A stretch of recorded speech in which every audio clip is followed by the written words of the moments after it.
Here are the answers to the warm-ups on May 7th. So the first one, we have a volume of a cube if side lengths are 9 inches. So to draw a cube, you start with a line segment.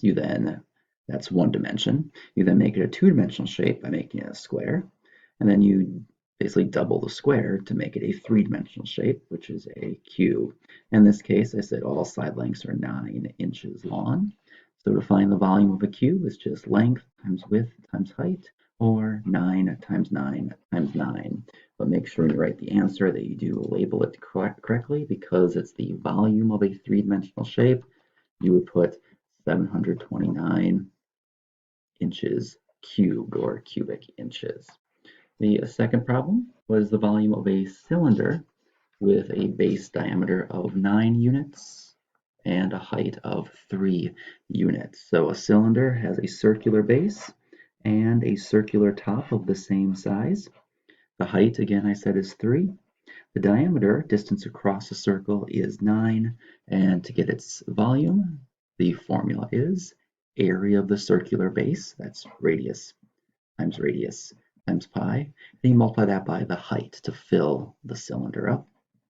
And you just throw your numbers in. So the radius is half the diameter, that's 4.5 times 4.5 times pi times the height that we have. So take my calculator and just type in 4.5 times 4.5 times 3. I could say that the volume is 60.75 times pi. Or if I use 3.14 for pi, it would be about 190.7. That's approximate. And then when you label it, you'd have to, of course, do units cubed. And the last problem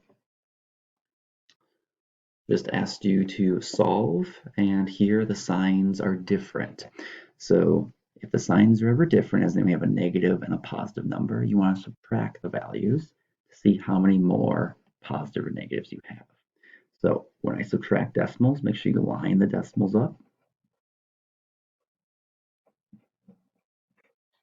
In this case, I'm going to put a 0 in as a placeholder, and then I just subtract down. So bar it from there, 2, 3, decimal, and we get 1.32. Now I go back to the problem and see that I had more negatives, which means the answer needs to be a negative value as well. Thank you.